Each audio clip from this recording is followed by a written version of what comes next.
आखिर देश की संसद में फलस्तीन जिंदाबाद का नारा क्यों गूंजा? नारा महज लगाने से तो फलस्तीन जिंदा और आबाद नहीं रहेगा। तो बेहतर ये है कि देश में जो फलस्तीन को जिंदा और आबाद देखने वाले या देखना चाहने वाले लोग हैं, उन्हें अभी गाजा जाना चाहिए, क्योंकि आबाद तो गाजा को इजरायली फौजों ने छोड़ा नहीं। जिंदा कितना है कम से कम जमीन पे जाके देख तो आओ। और जो जिंदा है, जितना जिंदा है उसे समेट लेने में कुछ तो मदद करो। राम राम, मेरा नाम अजय सिंह, स्वागत है आपका मेरे YouTube चैनल भसड़ पर। आखिर जिस कौम का मजहब जय हिंद और वंदे मातरम बोलने से खतरे में आ जाता है, उनके मुंह से इतनी आसानी से फलस्तीन जिंदाबाद क्यों निकल जाता है? उनके मुंह से जय फलस्तीन कैसे निकल जाता है? क्या जय हिंद में जो जय होती है उसकी और जय फलस्तीन में जो जय होती है उसकी स्पेलिंग कुछ अलहदा है? जय के मायने अलग हो जाते हैं। लेकिन ये रोग नया नहीं है। ऐसा नहीं कि ये अभी हो गया हो, ये रोग बड़ा पुराना है। और ये रोग कितना पुराना है, मैं आपको एक चीज के विषय में बता के समझाने का प्रयत्न करता हूँ। गर्मियाँ चल रही हैं, अभी आपने शरबत तो जरूर पिया होगा, और शरबत पिया होगा तो पूरी उम्मीद है कि खास ब्रांड का पिया होगा। जैसे ही शरबत का नाम दिमाग में आता है, सबसे पहले उसके साथ एक नाम दिमाग में आता है, रूह अफ़ज़ा। रूह अफ़ज़ा। लेकिन क्या आप जानते हैं, इस मीठे लाल पानी में जो रंगत है वो महज गुलाबों की नहीं, इस रंगत में हिंदुस्तान का लहू भी है। हमदर्द नाम की एक कंपनी है जो रूह अफ़ज़ा बनाती है। इस हमदर्द ने हिंदुस्तान को कई दर्द दिए, कई जख्म दिए। बात आज थोड़ी उन पर ही कर लेता हूँ। उत्तर प्रदेश में एक जगह है पीलीभीत, और ये कहानी जो है वो पीलीभीत में आज से करीब 125 साल पहले शुरू हुई। पीलीभीत में एक मौलवी झाड़ फूक का काम किया करता था। इसके कई बच्चे थे, आज भी होते हैं।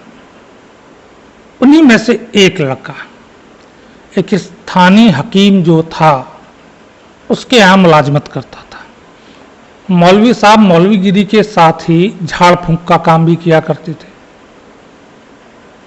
तो मौलवी साहब का जो झाड़ फूक का इल्म था और जो हकीम के यहाँ नौकरी करते हुए उनके बेटे ने दवा दारू सीखी, उन दोनों को साथ लेके ये नौजवान धंधे की तलाश में दिल्ली आया। और दिल्ली में आके एक जगह है दिल्ली में, हौज काजी।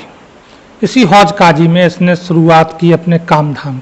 यहीं पे इसने अपनी दुकान जमाई इस लड़के ने।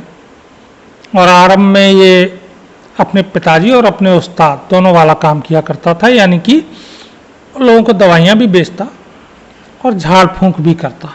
मौलवी के इस बेटे को कुरान कंठस्थ थी, बिल्कुल कुरान कंठस्थ थी बिल्कुल।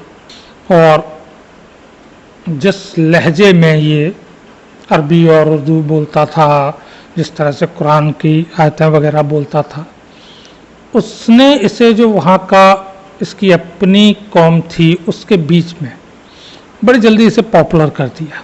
1906 में इस व्यक्ति यानी कि हकीम हाफिज अब्दुल मजीद ने शुरुआत की थी हमदर्द की। एक यूनानी चिकित्सक इनके हम बरादर और थे, वो इनके साथ इनके इस काम में जुड़े। हमदर्द से इस व्यक्ति ने दौलत और शोहरत दोनों अगले 10 साल में बड़ी जोर की कमाई। और इतना भर नहीं, इनके साथ कमाया राजनीतिक रसूख। अब ये एक इत्तेफाक है और बड़ा बुरा इत्तेफाक है कि जिस साल दिल्ली में ये हमदर्द शुरू हुई, उसी साल ढाका में एक और जमात इकट्ठी हुई जिसे नाम मिला मुस्लिम लीग। और जो आरंभिक दौर था लीग का, उससे हकीम अब्दुल मजीद भी दूर थे, अपने धंधे में मगन थे। और बाद में लीग का चेहरा बने मोहम्मद अली जिन्ना भी इस लीग से दूर ही थे। इन दोनों के बीच में एक सूत्र था जो कॉमन था, जो इन दोनों से भी जुड़ा हुआ था और मुस्लिम लीग से भी, और वो था जिसने मुस्लिम लीग का विधान रचा, मुस्लिम लीग का थिंक टैंक कहा जाने वाला मोहम्मद अली जौहर। रामपुर का रहने वाला था, उत्तर प्रदेश रामपुर, और इसी ने जामिया मिलिया इस्लामिया की भी स्थापना की थी।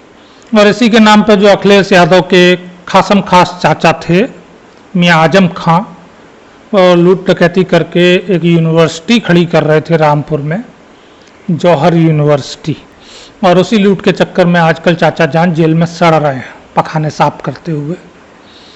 खैर, तो ये जो मोहम्मद अली जौहर साहब थे, इन्होंने आगे चल के ये 1913-14 की बात है, इस दौर में जौहर साहब ने हकीम मजीद, अब्दुल मजीद और मोहम्मद अली जिन्ना दोनों को ही लगभग इसी दौर में लीग से जोड़ा। दोनों की भूमिका अलग अलग थी। जिन्ना का राजनीतिक कद, उन्हें इस कद के एक नेता की जरूरत थी, और अब्दुल मजीद की जो मार्केटिंग क्षमता थी और जो पैसा जुटा लेने की क्षमता थी वो। हालांकि राजनीतिक योग्यता अपनी जगह है, लेकिन जो दीन के प्रति, मजहब के प्रति अपने समर्पण का भाव हकीम अब्दुल मजीद के अंदर था, वो बड़ी दुर्लभ चीज़ थी, वो जिन्ना में नहीं था। फिर कुछ राजनीति, कुछ मजहब, कुछ दवाई, कुछ मिठास, इन सब ने मिला जुला के ये हुआ कि महज 12-15 साल में हमदर्द को आसमान पर पहुंचा दिया। यानी कि जो 1920 आते आते 1918-1920 हमदर्द का कारोबार बहुत बढ़ गया था, और एक अच्छी खासी मोटी रकम हमदर्द से लीग को जाती थी, और तमाम जो मजहबी इदारे थे दिल्ली के आसपास के, उन्हें भी जाती थी। खैर, 1922 में हकीम अब्दुल मजीद इंतकाल कर गए, और जो कमान थी हमदर्द की, वो जौहर साहब के सजेशन पे,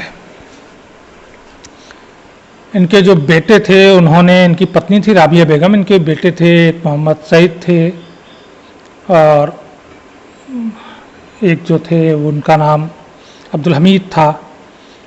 तो इन सब ने मिलके एक वक्फ बनाया। वक्फ का मतलब ट्रस्टी होता है। तो इन सब ने मिलके एक इस्लामी वक्फ बनाया और तय किया कि हमदर्द से जो भी कमाई होगी उसका 85%, जी 85% सिर्फ और सिर्फ दीन की खिदमत में, मजहब की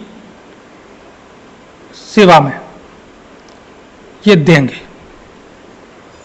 अब वो 85% में किस किस काम में लगता था, दिखाने को बहुत कुछ था, लेकिन उसका एक बड़ा हिस्सा मुस्लिम लीग को भी जाता था, और तमाम मस्जिदें, मदरसे, ये वो, इनके लिए भी जाता था। और आपको आश्चर्य होगा, ये आज तक जारी है। खैर, आगे बढ़ते हैं। 1931 में ये जो हकीम साहब का दोस्त मोहम्मद अली जिन्ना का उस्ताद मोहम्मद अली जौहर था, ये लंदन में एक कॉन्फ्रेंस के सिलसिले में गया और वहीं पे इंतकाल कर गया, मर गया। मरने से पहले जो इसने अपनी आखिरी ख्वाहिश जारी की मोहम्मद अली जौहर ने, वो जानना बड़ा कमाल होगा, वो जानना बड़ा जरूरी है हम सबके लिए। मोहम्मद अली जौहर ने मरने से पहले ये ख्वाहिश जाहिर की कि उसकी मिट्टी हिंद की ज़मीन पे दफन ना की जाए, उसे अरब में दफन किया जाए, और संभव हो तो जेरूसलम में ले जाके उसे दफन किया जाए। तो भैया, मरने के बाद उसकी लाश जेरूसलम ले जाई गई, और आज भी मोहम्मद अली जौहर की जो कब्र है वो जेरूसलम में है, फ़लस्तीन में। जेरूसलम फ़लस्तीन और इजराइल दोनों है अभी तो ये जो फ़लस्तीन से इश्क है यहाँ के मजहबी लोगों का, ये भैया उस जमाने से जब इजराइल का जन्म भी नहीं हुआ था। तो वरना रामपुर वाले जौहर साहब फ़लस्तीन में जाके दफन होने की ख्वाहिश के साथ थोड़ी मरते। खैर हमदर्द पर लौटते हैं। अब्दुल मजीद के कुनबे के हाथों में सरपरस्ती में हमदर्द बढ़ता रहा। लगभग पूरे देश में हमदर्द का कारोबार फैल गया और जो लीग की और दीन की खिदमत हमदर्द से होती थी वो भी लगातार बढ़ती रही। 1947 में जो लीग की ख्वाहिश थी सबसे बड़ी, मुख्य उद्देश्य था उसके बनने का, यानी कि हिंदुस्तान का बंटवारा, वो हुआ। देश दो टुकड़ों में बट गया। अब वो जो खूनी बंटवारा हुआ था उसने हमदर्द के आगे एक बड़ी दिक्कत खड़ी कर। दिक्कत ये थी कि कारोबार का तो बड़ा हिस्सा यहाँ हिंदुस्तान में था, जो आज का हिंदुस्तान है, लेकिन जो जिसके लिए इतनी कुर्बानी दी, इतना पैसा खर्च किया, वो प्यारा वतन, वो प्यारी लीग अब दूसरा मुल्क बनने जा रहे थे। खिदमत की ज़रूरत वहाँ भी उसे थी और खिदमत की ज़रूरत जो यहाँ रह गई थी बची कुची, उन्हें भी थी। दीन वाले यहाँ भी थे, मुल्क अलग ले लिया था, यहाँ से गए थोड़ी थे। तो बंटवारा हमदर्द के जो अब्दुल मजीद का कुनबा था उसका भी हिंदुस्तान पाकिस्तान जैसा ही हो गया। भले 15% की कमाई थी, लेकिन दीन की खिदमत के लिए वो 85% बहुत मायने रखता। सो भैया बड़ा भाई जो था, अब्दुल मजीद का बड़ा बेटा जो था हकीम अब्दुल हमीद, वो हिंदुस्तान रह गया और जो छोटा था हकीम मोहम्मद सईद, वो पाकिस्तान चला गया। पाकिस्तान जाके उसने ये सारा कारोबार जमाया, तय किया, राजनीतिक हस्ती भी हुआ और इसने बाद में पूरा कारोबार जमाने के बाद 100% दीन की खिदमत में दे दिया पाकिस्तान में। यानी कि अब नो प्रॉफिट नो लॉस पे वर्तमान में पाकिस्तान की हमदर्द चलती। 100% कमाई दीन की खिदमत में लगती। 71 में बांग्लादेश बटा तो वहाँ भी यही हुआ कि ठीक है, हमदर्द बांग्लादेश बन गया और आज भी हमदर्द बांग्लादेश भी एक वक्फ है और उसकी भी 100% कमाई दीन की खिदमत में जाती है। अब ये पाकिस्तान में हमदर्द जैसी कंपनियों का जो दीन की खिदमत में पैसा जाता है, इनकी कमाई जो दीन के रास्ते में खर्च की जाती है, उसका बड़ा हिस्सा मदरसों और ऐसे इदारों, ऐसी संस्थाओं के लिए भी जाता है जो सीधे सीधे आतंकवाद फैलाती, जिहाद फैलाती। जमात उद दावा जैसे संस्थान हैं पाकिस्तान के, उन्हें भी इनसे भरपूर मदद मिलती। हमदर्द हिंदुस्तान का हाल भी कोई बहुत अलग नहीं है। आपसे जो हमदर्द हिंदुस्तान कमाता है, आपको मीठा वाला रूह अफ़ज़ा बेच के, उसका 85% हिस्सा वो अपनी दीन की खिदमत में, अपनी कौम की खिदमत में लगाता। तो भैया रामदेव पे, पतंजलि पे तुरंत सवाल खड़ा कर देते हो ना, लाला रामदेव, कान्या, ये वो पता नहीं जाने क्या क्या बोलते हो ना। कभी एक आध सवाल हमदर्द पे करने की भी बकत या हिम्मत या औकात दिखाई है आपने? कभी इस पर भी एक बार सवाल करो, जो खुल के लिखित में नियम बना के तय करता है कि उसकी कमाई का 85% उनके लोगों के, उनके दीन के खिदमत में, उनको बढ़ाने में, उनको चलाने में, उनकी जिंदगियों को संवारने में वो खर्च करेंगे। आपसे कमाते हैं, उन पर खर्च करते हैं। आपसे कमाते हैं, पाकिस्तान में किस पे खर्च करते हैं मैंने बताया। तो भाई मेरे, अगली बार जब भी रूह अफ़ज़ा पियो, ठंडक पहुंचाने को कलेजे को, तो याद कर लेना कि हमदर्द जो है वो किसका हमदर्द है और किसको दर्द दिया है, किसको दर्द देता है। उस मोहम्मद अली जौहर को भी याद कर लेना, जिसने इस मिट्टी में दफन होना भी पसंद नहीं किया था। टुकड़े करने की सारी खोपड़ी में से उसी के निकली फितूर, लेकिन इस मिट्टी में दफन होना भी उसने पसंद नहीं किया था, इस नापाक सरजमी में। याद कर लेना मोहम्मद अली जिन्ना और उसके डायरेक्ट एक्शन को। डायरेक्ट एक्शन तो सुना ही होगा। उस लीग के, उस जिन्ना के पीछे इस हमदर्द का भी बहुत बड़ा हाथ था, बहुत बड़ा पैसा। और याद करना 1947 के बंटवारे को। और जिस दिन आप ये सब याद रखना सीख जाएंगे, जिस दिन याद रखना आप ये सब सीख गए, कोई ओवैसी संसद में या संसद के बाहर खड़े होके ना जय फलस्तीन बोलने की हिम्मत नहीं करेगा। न हिम्मत करेगा न हिमाकत करेगा। उन्हें ऐसा करने की जो ताकत है वो बाबू आप देते हो सके तो इस बात पर विचार करना, चर्चा करना। मेरी बात अगर झूठी लगे ना तो थोड़ा छान के ढूंढ के पढ़ लेना। मोहम्मद अली जौहर, जिन्ना और हकीम अब्दुल मजीद की इतिहास खंगाल के पढ़ लेना, तब पता चल जाएगा। तब तक के लिए राम राम, वंदे मातरम, जय हिंद।